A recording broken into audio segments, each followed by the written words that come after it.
ETF index mutual funds నేర్చుకుని stock మార్కెట్లో రాణించాలనుకుంటున్నారా? వెంటనే ఈ నెంబర్కి కాల్ చేయండి.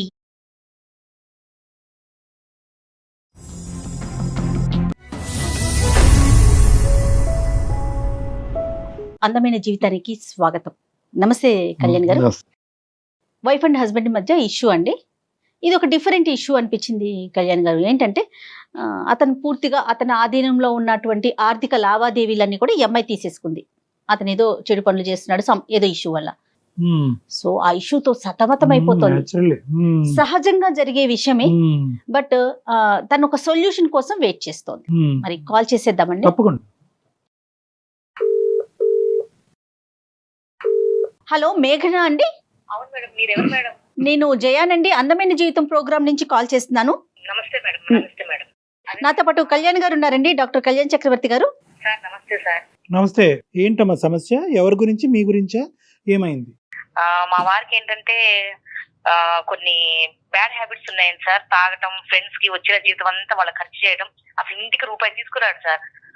శాలరీ ఇవ్వంగానే ఆఫీస్ లో శాలరీ పడింది అంటే అటు నుంచి అటు వాళ్ళకి వెళ్ళి బాగా మంచిగా పార్టీలు దావత్లు చేసుకొని అన్ని ఖర్చులు అవగొట్టుకుని అప్పుడు ఇంటికి వస్తాడు సార్. అదేంటంటే అట్లా చేస్తున్నారని చెప్పి ఎన్ని సార్లు గొడవ పడినా సరే ఆయన ఏ మాత్రం ఆయనలో చలనం లేదు సార్. అన్ని చాలా కేర్లెస్ గా ఉంటాడు. ఏం చేస్తారు మేఘన? ఎంతవరకు శాలరీ వస్తుంది ఆయనకి? ఆయనకి ఒక 50,000 దాకా వస్తుంది మేడం. ఓకే. పిల్లలు ఉన్నారండి? ఒక పాప ఒక బాబండి. పిల్లలున్నా కూడా కొంచెం బాధ్యత తక్కువగా ఉంది. ఆ బాధ్యత తక్కువ మేడం. ఏం లేదు, ఎంత కాడికి ఫ్రెండ్స్ ఫ్రెండ్స్ ఫ్రెండ్స్ పెళ్ళైతే మటుకు ఫ్రెండ్స్ వదలాలా, నువ్వు మేనేజ్ చేసుకో అంటాడు మేడం. చేతికి డబ్బులు ఇస్తేనే కదా మనం మేనేజ్ చేసేది, చేతికి డబ్బులు ఇవ్వడు. మీరేమన్నా చేస్తారంటే జాబ్ చేస్తున్నారా?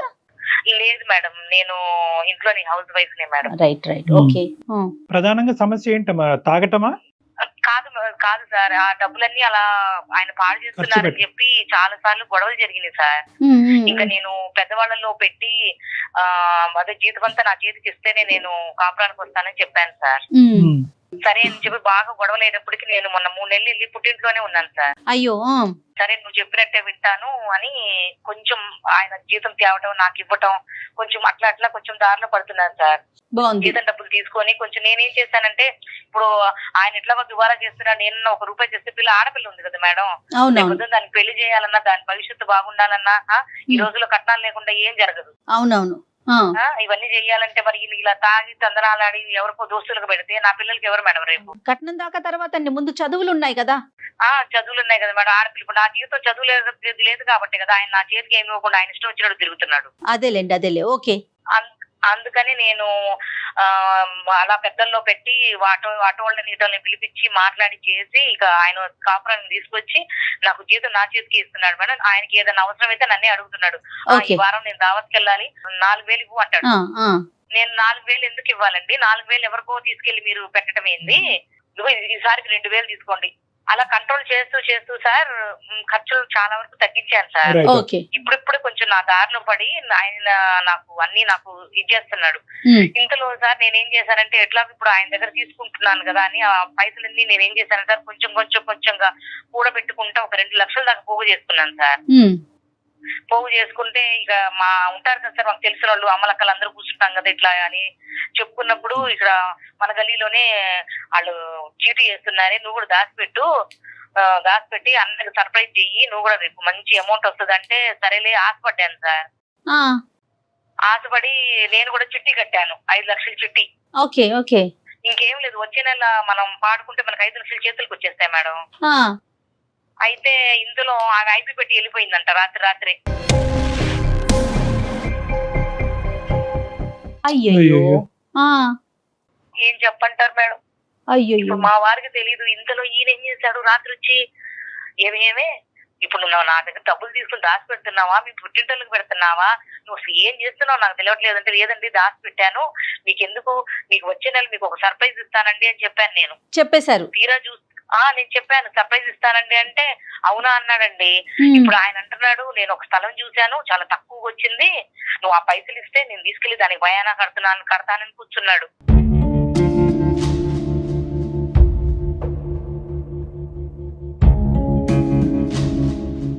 ఇప్పుడు నేను ఏం చెయ్యాలి చేయాలో నా కాళ్ళు చేతులు ఆగట్లేదు ఒక సార్. నిమిషం మేఘనా, ఇప్పుడు మీరు తీసుకున్నటువంటి ఈ కంట్రోలింగ్ ఫ్యాక్టర్ వల్ల తాగుడు తగ్గిందమ్మా, ఖర్చు తగ్గింది, తాగుడు సార్, తగ్గింది, మాకు తగ్గింది సార్. రైట్? ఓకే, తాగుడు తగ్గింది, కొంచెం దావత్లు చేయటం, అంటే మా గురించి కొంచెం మనిషి మారాడు. ఈ మారటం అనే దానికి సంబంధించిన క్రెడిట్ నీకు ఇస్తున్నాడా మేఘనా? నీ వల్లే నేను మారాను, మనం ఇప్పుడు హ్యాపీగా ఉన్నాము, నువ్వు తీసుకున్న జాగ్రత్తలు, ఆ క్రెడిట్ అయితే వచ్చిందా మీకు? ఇస్తారు సార్, ఇస్తారు, బానే చూసుకుంటున్నాడు. ఓకే, ₹1 నేనేందంటే ఆయనకి ఏందంటే అనుమానం నేనేందో తీసుకెళ్లి మా పుట్టింటోళ్ళకి పెడతానని. Okay, okay. నేను ఎందుకు పెడతాను సార్? నాకు ఆడపిల్ల ఉన్నప్పుడు నేను మా అమ్మోళ్ళకి నేను ఎందుకు ఇస్తాను? నా పిల్లకి నేను చూసుకుంటాను. కాదు, ఈ సర్ప్రైజ్ ఇవన్నీ పక్కన పెడితే ముందు నుంచి ఇలా నేను చిట్టి పాడుతున్నాను, ఫైనల్ గా మనకి ఎంత అమౌంట్ వస్తుందని ముందు నుంచే చెప్పలేదు సార్. నేను చేసిన తప్పు ఏంటంటే ఆయనకి ఒక్కసారిగా 5 లక్షలు తీసుకెళ్లి ఆయన చేతిలో పెడదాం అనుకున్నాను సార్.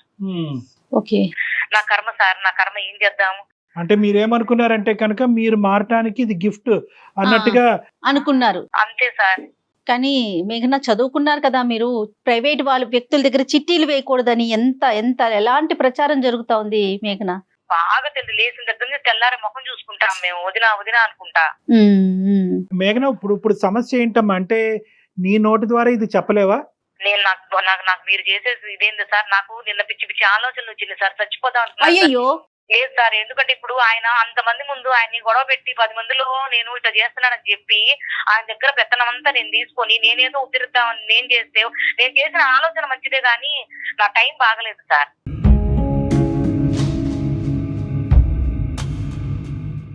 ఇప్పుడు కానీ ఆయన ఒప్పుకోడుగా. నేనేదో ఖర్చు పెడుతున్నానని చెప్పి నువ్వు తీసుకున్నావు, నువ్వు తీసుకెళ్లి చిట్టీలకు తగలబెట్టావు నువ్వు అని చెప్పి అసలు ఆ మనిషి ఎలా రియాక్ట్ అవుతాడో, ఆయన నేను ఎలా ఫేస్ చేయాలో. పోలీస్ కేసు ఏమైనా ఫైల్ అయిందమ్మా? లేదు సార్, ఎందుకంటే అందరూ అట్లాగే ఉన్నారు. రాత్రి ఏమో పెద్ద గొడవ సార్. ఇప్పుడు నేను పోలీస్ కేసు వాళ్ళతో పాటు పోనీ పెడదామన్న ముందు ఈ మనిషి నువ్వు ఎందుకు వెళ్తున్నావు, నీకు అవసరం ఏందని అడుగుతాడుగా. అదే ఇంకా మిగతాదంతా కదులుతుంది కదా. మేఘన, ఒకసారి ఆయనతో మాట్లాడదామా మరి? Okay madam. అమ్మాయి చేసిందంతా మంచిగానమ్మా, అసలు తప్పు పట్టడానికి ఏమీ లేదు. నమ్మకుండా ఉండాలి కదా. ఇప్పుడు తను మంచి చేసింది కాదనట్లేదు, కానీ ఇవాళ రేపు ప్రైవేట్ వ్యక్తుల దగ్గర డబ్బులు దాచుకోవటాలు, చిట్టీలు వేయటాలు. హలో హలో, ఏమండి? ఏమండి, నేను అదే మీతో ఓ విషయం దాచిపెట్టానండి, అది చెప్పలేక నేను డాక్టర్ కళ్యాణ్ చక్రవర్తి గారు ఒకసారి మాట్లాడతారు, ఒకసారి మీరు మాట్లాడరా? ఏంటి, ఏం దాచిపెట్టావు? నేను ఇప్పుడు నిజం నన్ను ఇంటికి వచ్చాక మాట్లాడతాను. లేదండి, లైన్ లో ఉన్నారండి సార్ వాళ్ళు. ఇప్పుడు నువ్వు ఎక్కడున్నావు? నేను మన ఇంట్లోనే ఉన్నానండి. మరి చక్రవర్తి గారు ఎవరు? మీరు ఒక్కసారి మాట్లాడండి. ఏం వీలు పెట్టావు, రాకేష్. ఏం జరుగుతుంది? నేను ఇంటికి వచ్చాక క్లారిటీగా మాట్లాడతాను. నమస్తే అండి రాకేష్ గారు. నమస్కారం అండి. నమస్తే. మేము సుమన్ టీవీ అందమైన జీవితం ప్రోగ్రామ్ నుంచి కాల్ చేశానండి. నాతో పాటు డాక్టర్ కళ్యాణ్ చక్రవర్తి గారు కూడా ఉన్నారు. ఏం లేదండి, మీ భార్య ఒక చిన్న మెయిల్ చేశారు మాకు. ఆ మెయిల్ కి సంబంధించిన ఒక విషయం మీతో డిస్కస్ చేద్దాం ఫోన్ లోనే. మేము మా ఆఫీసులోనే ఉన్నాము, తను మీ ఇంట్లోనే ఉన్నారు. జస్ట్ ఫోన్ లో ఒకసారి డిస్కస్ చేద్దామని చెప్పి మేమే మీకు కనెక్ట్ చేయమన్నాం. నమస్తే రాకేష్ గారు, సారీ మిమ్మల్ని ఇబ్బంది పెట్టినందుకు. ఆ అమ్మాయి ఒక చిన్న చిక్కుముడి సమస్యలో ఉంది, మీ మిస్సెస్. అయితే ఏంటంటే తను మంచి చేద్దామని పోయి ఇప్పుడు వేరే సమస్య తెచ్చిపెట్టుకుంది. అయితే ఏంటంటే ఈ రోజు తనని ఎలా చెప్తే కనుక మీరు ఏ విధంగా రిసీవ్ చేసుకుంటారో, తన జీవితం, తన కాపురం ఏమవుతుందో అనే భయంతో మాకు చేసింది. దానికి ముందు ఆ సమస్య ఏంటి అని చెప్పే ముందు మిమ్మల్ని ఒక ప్రశ్న రాకేష్ గారు. మీరు ఇంతకు ముందు ఆవిడ చెప్పినటువంటి మాటలు బట్టి ఇంతకు ముందు డ్రింక్ చేసి కొద్ది డబ్బులు విచ్చలవిడిగా ఖర్చు పెట్టి కొద్దిగా చల్లాచెదురైనాయి జీవితాలు కాస్త, ఇప్పుడు ఏమొచ్చి అదంతా కూడా ఆవిడ చేసిన ప్రయత్నం బట్టి ఇది ఒక గాడిలో పడింది అన్నట్టు మాకు చెప్పారు ఆవిడ. అది నిజమేనండి? నిజమే అండి. అప్పట్లో నేనేదో తాగేసి ఫ్రెండ్ సర్కిల్ లో చేసేస్తున్నానని నా మీద లేనిటన్ని పోసి చేశానండి. వాళ్ళకి వాళ్ళ ఫ్యామిలీని తీసుకొచ్చి పెద్ద మధ్యస్థం పెట్టి నాకు జీతం ఇవ్వట్లేదు, ఈయన తాగేసి తొందరలు ఆడుతున్నారని చెప్పి నాన్న రచ్చ చేసి నేను తేవడం శాలరీ ఆవిడకి ఇవ్వడం, నేను తేవడం శాలరీ ఆవిడకి ఇవ్వడం, అలాగే జరిగిందండి. ఆడవాళ్ళ గురించి తెలియదు ఏముందండి, ఇంట్లో ఒకలా ఉంటారు, బయటకు వచ్చినాక ఒకలా ఉంటారు. ఇంకా సర్దుకోపోవాలి కదా అనే గుణంతోనే నేను తెచ్చి ఆడికి ఇచ్చానండి. అది ఏమైంది, ఇప్పుడు కుటుంబం అంతా కూడా హ్యాపీగా ఉన్నారు, ఎంతో కొద్ది గొప్ప సేవింగ్ చేసుకుంటున్నారు అనే మాటలో వాస్తవం ఉంది. అలా ఉండటానికి మీరు ఆ అమ్మాయి క్రెడిట్ ఇస్తున్నారు కదా, అది గొప్పగానే చూస్తున్నారు కదా మీరు? ఇస్తాను, ఆ విషయంలో ఇస్తాను. ఎందుకంటే మొత్తం నేను తెచ్చిన శాలరీ మొత్తం ఆవిడకి ఇస్తున్నాను, ఆవిడే ఏ టు జెడ్ ఆవిడే చూస్తుంది. సరే, వెరీ గుడ్. ఇప్పుడు ఏంటంటే ఆవిడ ఉద్దేశం అయితే కరెక్ట్ అని మీరు నమ్ముతున్నారు. ఆవిడ కఠినంగా వ్యవహరించినా కూడా ఈ రోజు ఆవిడ ఉద్దేశం అయితే కరెక్టే అని మీరు నమ్ముతున్నారు. నమ్ముతున్నానండి. కరెక్ట్ ఆ అండి. విషయంలో అయితే మాత్రం నమ్ముతాను. కొన్ని సందర్భాల్లో ఏమవుతుందంటేనండి, ఇక్కడ ఒకటే కాదు, కొన్ని సందర్భాల్లో ఏమవుతుందంటే ఇలా మంచి చేయటానికి పోయి కొంతమంది కొన్ని కష్టాలు కొని తెచ్చుకుంటారు. అది ఉద్దేశపూర్వకంగా కాదు, అదృష్టం బాలేక, టైం బాలేక జరిగేటటువంటి అంశాలు. ఈరోజు మీ వైఫ్ కూడా అదే పొజిషన్లో ఉంది. ఏంటంటే కనుక ఆవిడ మీ దగ్గర నుంచి సేవ్ చేసినటువంటి రూపాయి అమౌంట్ కాస్త చీటీ కట్టారు. చీటీ కట్టారు. చీటీ కట్టారా? చీటీ కట్టారు. ఈ రోజు చెప్పలేదంటే ఈ విషయం. అదే చెప్పండి. ఓకే చెప్పండి. ఓకే. ఈ మధ్యలో మీరు కూడా అడుగుతున్నారంట, ఏమైనాయి ఆ డబ్బులు, ఏమైనాయి, ఎక్కడ పెట్టినావు, మీ అత్తింటి మీ పుట్టింటి పంపిస్తున్నావా ఏంటి అని రకరకాలు అడుగుతున్నారంట. ఆవిడ పాపం నేను చాలా సార్లు అడిగితే నేను సేవింగ్ చేస్తున్నాను, మీకు ఎందుకు, మీరు అడిగినప్పుడు ఒకేసారి మంచిగా ఇస్తానని చెప్పారు నాకు. అది కరెక్ట్, అది వాస్తవం. అది మీరు నమ్మారా? అది అది అది అది ఆవిడ అబద్ధాలు ఆడే. నమ్మాను. ఎందుకంటే ప్రతిరోజు వచ్చిన శాలరీలో తీస్తున్నానండి, అక్కడ పెట్టున్నానండి, బ్యాంక్ వేస్తున్నాను, మీకు ఆ ప్రాబ్లం లేదంటుంది, చూస్తుంది, ఇంట్లో కావాల్సిన ఏ టు జెడ్ ఆవిడ చూస్తుంది. రైట్. నేను నమ్మాను. అయితే ఇప్పుడు ఏంటంటే, ఇప్పుడున్న పరిస్థితి ఏంటంటే, కొద్దిగా మీరు జాగ్రత్తగా ఆలోచించవలసినటువంటి అంశం, కొద్దిగా కూల్గా వినాలి. ఆవిడ కూడబెట్టినటువంటి ఆ డబ్బు కాస్త ఈ రోజు ఆవిడ చేతుల్లో లేదు. ఇంక రేపనగా అంటే నెక్స్ట్ మంత్ లో పాడదామనేటటువంటి పరిస్థితికి వచ్చేటప్పటికి చాలా సందర్భాల్లో చాలా చోట్ల మనం చూసేటటువంటి మోసాల్లాగే ఈ చీటీ కంపెనీ కాస్త ఎత్తేసారంట, ఐపీ పెట్టి ఎత్తేసారంట. ఇప్పుడు ఆ కంపెనీ కాస్త లేదు. సో ఆవిడ పెట్టినటువంటి డబ్బులన్నీ ప్రస్తుతానికి పోయినట్టే. ఏదైనా పోలీస్ కేసు ఏదైనా వేసి మళ్ళీ ఏమైనా దొరికితే అది వేరే విషయం. కానీ యాజ్ ఆఫ్ నౌ పాపం ఆవిడ మీకు చెప్పుకోలేకపోతుంది, కానీ ఆవిడ విపరీతమైనటువంటి బాధ, దుఃఖంలో ఆవిడ ఉంది. ఆవిడ ఏంటంటే ఆఖరికి ఈ విషయం నా భర్తకు చెప్పుకోలేనటువంటి పరిస్థితుల్లో నేను చచ్చిపోవటానికి కూడా రెడీ అనేటటువంటి ఆలోచన చేసేటప్పటికి, మేము అలా కాదమ్మా, మేము ఉన్నాం నీతో పాటు, నువ్వు నీ బాధ ఏంటో మాకు చెప్పు, మేము కమ్యూనికేట్ చేయవలసినటువంటి విధంగా మేము రాకేష్ గారికి కమ్యూనికేట్ చేస్తామని చెప్పాము. ఇప్పుడున్న పొజిషన్ అది సార్. చూడండి చక్రవర్తి గారు, నేను ఒక విషయం చెప్తాను. ఇప్పుడు నేను ఏదో చేసేస్తున్నాను, నేను బయట ఖర్చు చేసేస్తున్నాను అని చెప్పి మధ్యస్థం పెట్టి మొత్తం నానా హంగామా చేసి తెచ్చి ఇంట్లో సేవింగ్ పెట్టారు. ఇప్పుడు సడన్ గా ఐటీ పెట్టేశారంటే ఎంత అమౌంట్ అండి? ఎలా జరుగుతుంది ఇది? ఎందుకు భర్తకు ఒక భార్య చెప్పుకోలేనంత కష్టం వచ్చేసిందా ఇక్కడ?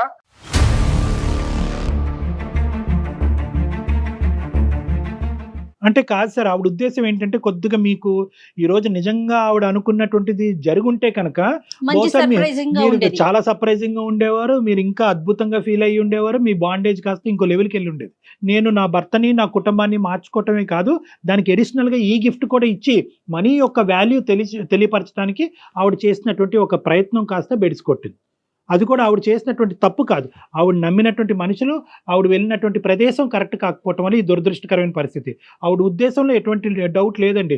మీ అలవాట్లు మారిని, ఇంటి పరిస్థితులు మారిని, దాంతోపాటు ఫైనాన్షియల్ గా గిఫ్ట్ వచ్చింది అని చెప్పే ప్రయత్నం ఆవిడ చేశారు.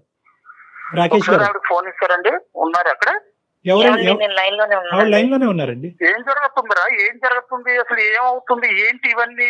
అయితే పెట్టడం ఏంటి? డబ్బులు ఎత్తుకెళ్ళడం ఏంటి? నువ్వు ఎందుకు చెప్పలేదా నాకు ఇన్ని రోజులు? నువ్వు ఒక్క మాట చెప్పావా? మీరు వినండి కొంచెం. మీరు ఇట్లా అరుస్తారని నేను చెప్పలేదండి. మీరు కొంచెం ముందు వినండి. వచ్చే నెలలో పాడితే 5 లక్షలు వస్తాయి, ఒకేసారి తీసుకొచ్చి మీ చేతికి పెడదాం అనుకున్నానండి, సర్ప్రైజ్ అని. మరి నువ్వు మోసాలు జరుగుతున్నాయి, టీవీలు చూడట్లేదా? నువ్వు పేపర్లు చూడట్లేదా?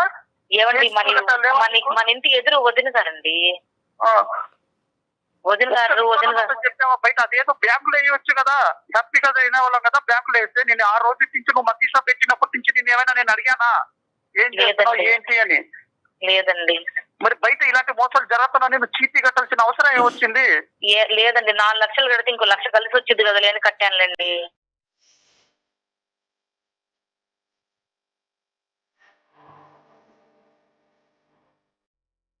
ఇప్పుడు జరుగుతున్న దాంట్లో రూపాయి కూడా పెట్టింది మన కష్టమే. అది మన పిల్లలు మనం బాగుండాలి అనేసి నువ్వు లేడీస్ మాటలు ఎందుకు ఇలా చేశావే నువ్వు?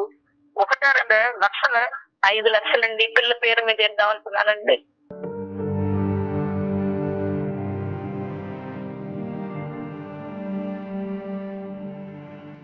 జీవితం బాగాలేకుంటే ఇలాంటి దగ్గర, అందుకే ఆడదానికి పెట్టన ఈ కూడా అంటారు. పెట్టన అయితే ఇలా ఉంటుంది. ఇక్కడ ఏంటంటే డబ్బు పోయింది అనేటటువంటి మాట వాస్తవం. మీరు బాధపడుతుంటే, ఆవిడ బాధపడుతుంటే మా గుండె కూడా తరుక్కుపోతుంది. కానీ ఇక్కడ ఉద్దేశం ఒక్కసారి ఆలోచించండి సార్. అది. పోగొట్టుకున్న డబ్బులు మళ్ళీ తిరిగి సంపాదించుకోవచ్చు, కష్టపడండి మళ్ళీ సంపాదించవచ్చు. అది ఇక్కడ కాదు సమస్య. దయచేసి ఇప్పుడు వరకు ఈ కుటుంబాన్ని అంతా కూడా ఒక ప్లాట్ఫామ్ మీద తీసుకొచ్చి చాలా నైస్గా ఆవిడ స్టెబిలైజ్ చేసింది. దాన్ని ఇంకో మెట్టు ఎక్కించి మిమ్మల్ని సంతోషపెట్టి మిమ్మల్ని సర్ప్రైజ్ చేద్దామని అనుకున్నది ఆవిడ ఉద్దేశాన్ని తప్పుపట్టండి. పోయింది డబ్బు కాదనట్లేదు, వెళ్ళిన చోటు చేసినటువంటి ప్రాసెస్ తప్పు. ఆవిడ తెలివి తక్కువగా చేసింది. చాలామంది మన సమాజంలో తెలివి తక్కువగా చేసి రోజు వారి టీవీల్లోని పేపర్లో మీరు అన్నట్టు చాలా చూస్తున్నాం. కానీ ఏంటంటే ఆశకు పోయి ఒక 10 రూపాయలు ఎక్కువ వస్తాయనేటటువంటి ఉద్దేశంతో ఎక్స్ట్రా రిస్క్ తీసుకుని చాలామంది పోగొట్టుకుంటున్నారు. ఈవిడ కూడా అందులోనే కాలు పెట్టింది. కానీ ఉద్దేశం గురించి నేను చెప్తున్నా, ఉద్దేశం మంచిదా కాదా? మంచిదే అండి, ఉద్దేశం మంచిదే కాదనట్లేదు. ఎందుకంటే నేను ప్రతిసారి శాలరీ ఇచ్చినప్పుడల్లా ప్రతిసారి అడగతాను, ఏం చేస్తున్నావు అంటే నేను సేవింగ్ చేస్తానని నేను ఎత్తి పెడుతున్నానండి, అన్ని నేను చూసుకుంటానంటే ఇంకా వద్దు అంటే ఇంకా సరే. నేను ఆ ఒక్క ఉద్దేశం మీదే నేను బయట ఫ్రెండ్స్ వెళ్ళట్లేదు, పార్టీలు వెళ్ళట్లేదు, వీకెండ్ మానేసుకున్నాను. సరే ఏదో హ్యాపీగా ఉందా అనుకున్నాను. భర్త బయటకు వెళ్ళినప్పుడైనా సరే, భర్త ఆఫీస్కి వెళ్ళినప్పుడు సరే, ₹1 ఎంత సేవింగ్ లో ఉందో చెప్పాల్సిన అవసరం భార్యకు ఉందా లేదా అది చెప్పండి మీరు క్లారిటీగా.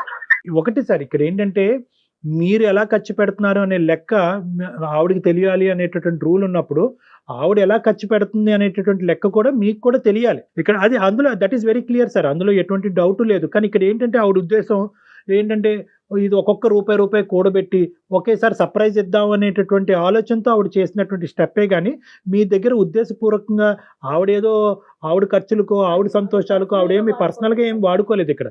అది మీకు తెలుసు, మాకు తెలుసు. మీ భార్యగా ఏంటంటే అది మీకు అర్థమవుతుంది. ఆవిడ మాట్లాడినటువంటి పద్ధతులు, విధానాలు బట్టి మాకు కూడా కొంతవరకు అర్థమవుతుంది. ఎటొచ్చి ఏంటంటే ఇది జరిగింది కాబట్టి ఈ జరగటం వల్ల మీ మనసు విరిగిపోయి ఇంతకు ముందు వచ్చినటువంటి డిఫరెన్సెస్ మళ్ళీ పెరిగిపోకూడదు, మళ్ళీ పునరావృతం అవ్వకూడదు, మనస్పర్ధలు పెరగకూడదు. ఎందుకంటే ఈ ఫ్యామిలీ అంతా కూడా ఒక మంచి ఒక పొజిషన్కి వచ్చింది. సో ఇక్కడ మీరు మనీ పోయింది అని చూస్తే కనుక ఆవిడ మీద నెగిటివ్ వైబ్రేషన్ వస్తుంది. కాదు, ఆవిడ ఉద్దేశం కరెక్ట్, పోయిన డబ్బులు ఎలాగ పోయినాయి, నా భార్య పెర్ఫెక్ట్, నా కుటుంబం గురించి ఆవిడ ఏమన్నా చేయడానికి రెడీ అని అనుకుంటే కనుక మీ ఇద్దరు బాండింగ్ ఇంకా పెరుగుతుంది. కానీ పాప ఆవిడ ఉద్దేశం కరెక్ట్, అది కళ్యాణ్ గారు అంటున్నట్లుగా. మేఘన, ఇక్కడ 2 థింగ్స్ అమ్మా. ఒకటి ఏంటంటే చాలా రిస్క్ ఇష్యూ ఒకటి చేసావు, రెండోది ఏంటంటే అతని దగ్గర దాచిపెట్టావు. రెండు డేంజర్. సార్ నేను దాచిపెట్టడం అంటే సార్, మా వారికి నేను అంత ఒక్కసారిగా 5 లక్షలు తీసుకుని ఇదిగోండి రూపాయి పోగు చేసి మీకు సర్ప్రైజ్ చేద్దామని దాచిపెట్టాను. కానీ మా వారు చెప్పకూడదు అనేది నా ఉద్దేశం కాదు. ఇక్కడ ఇంత తెలివితేటలు ఉపయోగించారు కదా ఆయనకి సర్ప్రైజ్ చేయాలని. మరి ప్రైవేట్ గా ఒక వ్యక్తుల్ని నమ్మి ఎలా చిట్టి వేశారండి? ఎన్ని పథకాలు లేవు, ఎన్ని గవర్నమెంట్ బ్యాంక్స్ లేవు. 5 లక్షలు వస్తాయన్నారు మేడం. 5 లక్షలు వస్తాయని ఆశపడ్డాను మనుషులు కదా. ఒకటి మేఘన, ఏంటంటే ఇప్పుడు మీరే ఇందాక అన్నారు, అమ్మలక్కలో ఎవరో అన్నారు కదా, ఏదైనా కూడా మీ ఇంటి పరిస్థితులు బట్టి మీరు ఏదైనా ఒక నిర్ణయం తీసుకోవటం అనేటటువంటి చాలా ఇంపార్టెంట్ అమ్మా. మీ భర్త, అతని సంపాదన, ఇంటి వ్యవహారాలు, పద్ధతులు, మీ ఇద్దరి మధ్యన ఉండే అండర్స్టాండింగ్ బట్టి ఎవరికి వాళ్ళు నిర్ణయాలు తీసుకోవాలి. వాళ్ళు ఏదో చెప్పారు, వదిన గారు ఏదో చెప్పారు, పక్కింటి ఆంటీ ఏదో చెప్పింది అంటే కనుక ఇప్పుడు మీకు వచ్చిన కష్టం ఆవిడకి వచ్చింది కాదనట్లేదు. కానీ వాళ్ళ భర్త ఆవిడని అర్థం చేసుకునే విధానం, మీ భర్త మీ మధ్యన ఉండేటటువంటి బంధం చాలా వ్యత్యాసం ఉంటుంది. సో కాబట్టి ఏంటంటే మీ పరిస్థితులు బట్టి, మీ ఇంటి వ్యవహారాలు బట్టి మీరు నిర్ణయాలు తీసుకోవాలి. కేవలం చెప్పుడు మాటలకు పోయి ఏదో క్లిక్ అవుతే ప్రతిదీ లాటరీ టికెట్ కింద తగులుతుంది అనే ఉద్దేశంతో అన్నెసరీ రిస్క్ తీసుకుని జీవితాన్ని వ్యర్థపరచుకోవద్దు. సో మీకు ఈ రోజు చాలా పెద్ద పాఠం నేర్చుకున్నారు. ఎటొచ్చి ఏంటంటే ఇక్కడ మీకున్న అదృష్టం ఏంటంటే మా ద్వారా ఈరోజు నేను అనుకోవటం, రాకేష్ గారు ఒక మాట, మీకు ఇష్యూ అర్థమైనట్టే మేము భావిస్తున్నాం. అర్థమైంది చక్రవర్తి గారు. కాకపోతే ఒకటండి, ఎప్పుడైనా సరే ఒక భర్త ఆఫీస్కి వెళ్ళి మంత్లీ సేవింగ్ చేసినప్పుడు ఆ భర్త కష్టం ఏంటి, నేను ఎలా మార్చుకున్నాను, నేను నా మొగుడుకు చెప్పుకోవాలి అన్న ఒక భార్య ఆలోచిస్తే ఇన్ని జరగవండి. ఇప్పుడు ఒక్క మాట ఆవిడ నేను ఇట్లా సిటీ వేస్తున్నానంటే నేను జాగ్రత్త పడేవాడిని, వద్దు బ్యాంకులు వేద్దాం, లేదంటే ఇంకోటి చేద్దాం అని ఆవిడ చెప్పకపోవడంతోనే ఎంత పెద్ద విషయం అయింది. రాకేష్ గారు, నేను మిమ్మల్ని అస్సలు ఆవిడ ఖచ్చితంగా చెప్పవలసింది ఈ సర్ప్రైజ్లు గిప్రైజ్లు అనే సబ్జెక్ట్ లేకపోతే కనుక ఈరోజు అందరూ హ్యాపీగా ఉండేవాళ్ళు, మా అవసరం కూడా మీకు పడి ఉండేది కాదు. కానీ ఇక్కడ ఏమైందంటే ఆవిడ కొంతకాలం ఒక అభద్రత అనేటటువంటి ప్రయాణం చేసింది మీతో పాటు. మీరు విచ్చలవిడిగా ఖర్చు పెట్టడం, ఫ్రెండ్స్, వీకెండ్స్, పార్టీస్, తాగటం, ఇలాంటి వ్యవహారాలన్నీ చూసేటప్పటికి ఇప్పుడిప్పుడే ఆవిడకి ఒక నమ్మకం కలుగుతుంది. ఓకే, నా భర్త ఇప్పుడు గాడిలో పడుతున్నాడని. ఎప్పుడైతే కనుక ఇప్పుడు వరకు సేవ్ చేసినటువంటి ఈ పెద్ద అమౌంట్ తిరిగి మీ చేతుల్లో పెడితే కనుక మళ్ళీ ఆ పాత రోజులు వస్తాయేమో అనేటటువంటి ఒక భయంతో, అభద్రతతో తీసుకున్నటువంటి ఎక్స్ట్రా కాషన్ అది కాస్త బెడిసి కొట్టింది. కానీ ఇంకో ఉద్దేశం అయితే కాదండి. మీ దగ్గర దాచిపెట్టి ఆవిడ వెళ్ళి ఇంకో విధంగా ఖర్చు పెట్టింది అనుకోండి, మీ దగ్గర దాచిపెట్టి మీరు అనుకున్నట్టుగా వెళ్ళి వాళ్ళ పుట్టింట్లో ఎక్కడో పంచడం జరిగింది అనుకోండి, అప్పుడు మీరు నిలదీయండి, అడగండి. అది పాయింట్గా. కానీ ఇక్కడ ఏంటంటే ఆ క్లారిటీ ఆవిడకి ఇంతకు ముందు ఏదైతే ఆవిడ చూసిందో అది ఇప్పుడిప్పుడే ఆవిడకి ఒక బలం వస్తుంది అనమాట. ఓకే, మారాడు. ఎప్పుడైనా డబ్బు చూస్తే మళ్ళీ మా మనిషి మొదటికి వస్తాడనే భయంతో ఆవిడ కొద్దిగా అతి జాగ్రత్తగా వ్యవహరించింది. మీకు చెప్పకుండా ఆవిడ నడిపింది. అది కాస్త మీకు ఇంకా అవమానంగానే అనుమానాస్పదంగా మారింది. చూసావా నీ తొందరపాటు వల్ల ఎంత ఇదైందో చూసావా? నేను ఫస్ట్ చెప్తానే ఉన్నాను, నన్ను నువ్వు మాట్లాడడం కోసం ఎన్ని అవస్థలు పడ్డావో నేను అది కూడా చెప్తున్నాను. నీకోసమే నీ వీకెండ్ వదిలేశాను, పార్టీస్ వదిలేశాను, ఫ్రెండ్స్ వదిలేశాను, పబ్బులు వదిలేశాను. ఎందుకు? ఏమంటే మా పిల్లలు ఏమైపోతారో అన్నావు. నేను సరే పోనీ ఆడదాన్ని మాట వినాలా? మా అమ్మ తిట్టింది, మా నాన్న తిట్టారు, మా మేనత్తయ్యలందరూ అన్నారు. వాళ్ళ మాటలు ఏమైనా పట్టించుకున్నానా? పట్టించుకోలేదు. ఎందుకు నీకు తెచ్చిచ్చాను నేను శాలరీ? ఎందుకు తెచ్చిచ్చాను? ఏదో ఇంట్లో చేస్తున్నావు కదా అని నిన్ను నమ్మే కదా ఇచ్చాను. ఏ రోజైనా నన్ను ఈ విషయం డిస్కస్ చేసావా? బయట టీవీలు చూడట్లేదా? బయట న్యూస్ చూడట్లేదా? మోసాలు, దగాలు, చీటీలు, అవి ఇవి అనేసి ఒక్క విషయం నాతో చెప్పుంటే సేవ్ అయిపోయేది కదా. ఈ రోజు ఇంత పరిస్థితి వచ్చేదా మనకు?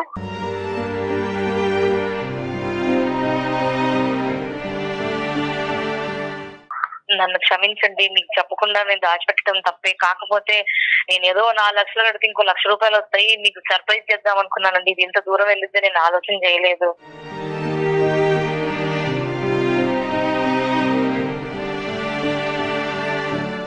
ఆవిడకి పూర్తిగా అర్థమైంది. మీరు కూడా ఆవిడని అర్థం చేసుకున్నారు. కాబట్టి ఇక ముందు నుంచి ఈ సబ్జెక్ట్ గురించి ఎక్కువ డిస్కస్ చేయకుండా అక్కడ దగ్గరలో పోలీస్ స్టేషన్కి వెళ్ళి మీరు కూడా ఒక కంప్లైంట్ పెట్టి ఏదన్నా ఒక చిన్న అవకాశం ఉంటే కనుక భగవంతుడి దయ వల్ల ఆ ప్రయత్నం అయితే చేయండి. లేదంటే మీ కష్టాన్ని మళ్ళీ మీరు నమ్ముకుని ఒక నమ్మకంతో ముందుకు ప్రయాణం సాగించండి. తప్పకుండా సార్. ఏమండి సరే పోనీ ఇంకా ఏడవకు. ఎందుకు ఏడుస్తున్నావు? అయ్యేదా అయిపోయింది, ఇంకోసారి తెచ్చుకున్నావు. నువ్వు కష్టపడు. నీకు మన డబ్బులు తీసుకుపోయినా ఆమె వద్దు. ఆవిడ ఉసురు తగలుతుంది, ఈవిడ పోతుంది, ఈవిడ చేస్తారు. వద్దు. మన పిఎస్కి వెళ్ళి కంపెనీ నీలాంటి వాళ్ళు 100 మంది ఉన్నారు. ఇవాళ న్యూస్ కూడా వచ్చింది, డైలీ ఆటో న్యూస్ వచ్చింది, చీటీల పేరుతో మోసం అని. నువ్వు బయట మీటింగ్ మానేసి ముందు వెళ్ళి ఆ టైలరింగ్ వచ్చు. నీకు ఏదో ఒకటి నా శాలరీలో నీకు షాప్ పెట్టిస్తాను, ఆ టైలరింగ్ నేర్చుకో. ఇద్దరం కష్టపడతాం, పిల్లల కోసం వేద్దాం. ఇంకా నుంచి ఈ చీటీలు గీటీలు అన్ని వదిలి ఈ ఆడవాళ్ళని మానేసాయి. మీరు చెప్పినట్టే వింటానండి, మీరు ఎట్లా చెప్తే అట్టగా. సూపర్. నేను ఇదే చెప్తున్నాను, ఇంకోసారి కానీ ఇలాంటివన్నీ నువ్వు వదిలి, నువ్వు బయట మీటింగ్లు ఆ అక్క చెప్పింది, ఈ ఆంటీ చెప్పింది, ఇలాతో వదిలి. నీకు టైలరింగ్ వచ్చు, నీకు నేను టైలరింగ్ పెట్టిస్తాను, లక్షణంగా టైలరింగ్ కుట్టు. ఇద్దరం కష్టపడదాం, ₹30 ఇంకా నుంచి బ్యాంకులో వేసుకుందాం. నేను అంత దుర్మార్గులు కాదే. నాకు ఒక్కసారి నా ఫోన్ చేసి ఇలా జరిగిందండి అనేసి అన్నావా? భయపడింది. ఖచ్చితంగా మీరు కంప్లైంట్ చేసే ప్రయత్నం చేయండి. ఓకేనమ్మా. Madam, thank you so much sir. మీకు ఎప్పటికీ రుణపడి ఉంటాను. అయ్యో పర్వాలేదండి. నమస్తే సార్. కళ్యాణ్ గారు, ఇలాంటివి ఎక్కువ వింటూ ఉంటామండి. ప్రైజ్లు ఒకటి, సర్ప్రైజ్లు ఒకటి. చాలా మంది ప్లాన్ చేస్తూ ఉంటారు. ఎప్పుడైతే సర్ప్రైజ్ అంటారో ఖచ్చితంగా అది బెడ్స్ కొట్టుతుంది. అది చూడండి, ఇప్పుడు ఇది డబ్బులతో కూడుకున్నది కాబట్టి సరిపోతుంది. అది ఇంకొక విషయం అనుకోండి, అది ఎక్కడి దాకా వెళ్ళిపోతుంది కదండి. అసలు ఇవి వర్కౌట్ కావంటారు. ఎందుకు ఇలాంటి ఆలోచనలు వస్తూ ఉంటాయి? అమ్మ, సర్ప్రైజ్ అనేటటువంటిది ఏంటంటే 2 విధాలుగా ఉంటుంది. ఒకటి, అది హ్యాపీ సర్ప్రైజా, రిస్కీ సర్ప్రైజా. ఇప్పుడు వీళ్ళ విషయం ఉందనుకోండి, అది రిస్కీ సర్ప్రైజే. అది ఈవెన్చువల్గా ఆవిడ అనుకున్నట్టు 5 లక్షల వరకు వస్తే కనుక సర్ప్రైజ్ అయ్యేది, అది అయ్యే ఉండేది, మంచి జరిగి ఉండేది. కానీ దానివల్ల ఏమవుతుంది అంటే కనుక దాంట్లోనే ఇంకా ప్రోత్సహించబడతారు వీళ్ళు. ఇంకా మళ్ళీ చిట్టీలు వేస్తారు, మళ్ళీ పాడతారు. ఇక్కడ 5 లక్షలతో పోయింది, అక్కడ 15 లక్షలు, 15 లక్షలు. సో కాబట్టి ఏంటంటే ఎప్పుడైనా ఒక సర్ప్రైజ్ అనేటటువంటిది అవతల వ్యక్తికి నిజంగా సర్ప్రైజ్, ఒక హ్యాపీ సర్ప్రైజ్ అయినా కూడా ఈవిడ రిస్కీ స్టెప్స్ తీసుకుంటుందా లేదా అనేటటువంటి దాన్ని బట్టి ఆధారపడి ఉంటుంది. అది నేను అతిగా రిస్క్ తీసుకుంటున్నాను, అతిగా ప్రాబ్లమ్స్ చేస్తున్నాను, అతనికి వచ్చేటటువంటి అక్కడ వచ్చేటటువంటి సంతోషం కంటే జరిగే చెడు ఎక్కువ ఉంది అనుకోండి. బహుశా ఏంటంటే సర్ప్రైజ్ ఆ స్థాయి లేకపోయినా కూడా ప్రతిరోజు తెలియపరుస్తూ చిన్న ప్రైజులు ఇచ్చినా కూడా చాలా సరిపోతుంది. అంతే. థ్యాంక్ యూ కళ్యాణ్ గారు.